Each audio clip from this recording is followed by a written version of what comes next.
Any diabetic patient has a chance of 19 to 34% of developing diabetic foot problem. ഞാൻ doctor Ajith Kumar വർമ്മയാണ്, senior consultant podiatric surgery. മെഡ്സിറ്റിയിൽ diabetic foot and podiatry department തുടങ്ങിയിട്ടുണ്ട്.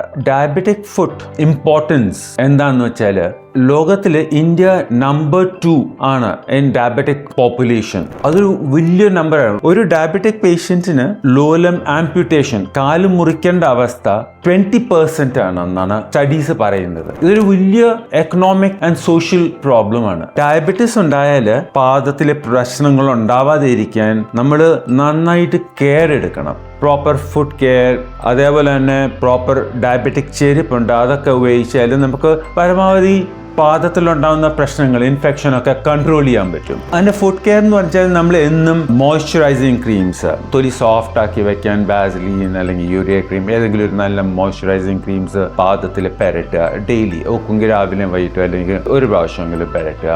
അല്ലെങ്കിൽ അധികം ഉണങ്ങിയിട്ട് ഈ ഉപ്പൂറ്റിയുടെ അവിടെയൊക്കെ വെടിച്ച് കയറി അതിൽ കൂടെ അണുക്കൾ കയറി ഇൻഫെക്ഷനൊക്കെ ഉണ്ടാവാൻ ചാൻസ് ഉണ്ട്. എന്നും പാദം ചെക്ക് ചെയ്യുക. എന്തെങ്കിലും മുറിവ് എന്തെങ്കിലും ഉണ്ടെങ്കിൽ ഉടനെ അതിൻ്റെ ട്രീറ്റ്മെൻറ്റ് ചെയ്യുക. വച്ചുകൊണ്ടിരുന്നൂടാ.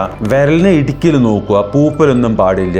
നമ്മൾ പാദം കഴുകി കഴിഞ്ഞാൽ ഉടനെ ഒപ്പിയെടുക്കുക. വിരലിൽ ഇടുക്കിൽ അല്ലെങ്കിൽ ഈർപ്പനം കാരണം പൂപ്പലുണ്ടാവും. പൂപ്പലുണ്ടായാൽ അത് അൾസറെ മാറി ഇൻഫെക്ഷൻ ഒക്കെ ആവാൻ ചാൻസ് ഉണ്ട്. പിന്നെ പ്രോപ്പർ ഡയബറ്റിക് ചെരുപ്പ്. ഡയബറ്റിക് ചെരുപ്പ് എന്ന് പറഞ്ഞാൽ ചില സ്പെഷ്യൽ പ്രഷർ ഡിസ്ട്രിബ്യൂട്ടിംഗ് മെറ്റീരിയൽ കൊണ്ടുണ്ടാക്കുന്നതാണ്. അത് സാധാരണ ചെരുപ്പല്ല. ഈ തോൽ ചെരുപ്പ്, പ്ലാസ്റ്റിക് ചെരുപ്പ്, ചെരുപ്പില്ലാതെ ഒന്നും ഡയബറ്റിക് പേഷ്യൻസ് നടന്നുകൂടാ. അല്ലെങ്കിൽ തഴമ്പ്, മുറിവൊക്കെ ഉണ്ടാവും. തഴമ്പ് പൊട്ടി അൾസർ ആവാൻ മാറാൻ ചാൻസ് ഉണ്ട്. അൾസറെ പിന്നെ അതേപോലെ ഇൻഫെക്ഷൻ ആവാൻ ചാൻസ് ഉണ്ട്. അപ്പോൾ പ്രോപ്പർ ഡയബറ്റിക് ചെരുപ്പ്, അതിന്റെ ചില സ്പെസിഫിക്കേഷൻസ് ഉണ്ട്. ചില ഇൻസ്റ്റിറ്റ്യൂട്ട്സ് ഉണ്ട് ഡയബറ്റിക് ചെരുപ്പ് മാത്രം ഉണ്ടാക്കുന്നത്. ആ രീതിയിലുള്ള ഡയബറ്റിക് ചെരുപ്പ് എപ്പോഴും ഉപയോഗിക്കുക. വീട്ടിനുള്ളിലും വെളിയിലും നമ്മളിപ്പോൾ ഒരു പ്ലേസ് ഓഫ് വർഷിപ്പ് അവിടെ പോവാണ്, ചെരുപ്പ് ഇടാൻ പറ്റില്ല. അപ്പോൾ ഈ സിലിക്കോൺ സോക്സ് കിട്ടും. ആ സിലിക്കോൺ സോക്സ് ഉപയോഗിച്ച് ഒരു പ്ലേസ് ഓഫ് വർഷിപ്പിൽ നമുക്ക് പോകാം. എപ്പോഴും പാദം പ്രൊട്ടക്റ്റഡ് ആയിട്ട് ഇരിക്കണം. അതാണ് വളരെ അത്യാവശ്യം.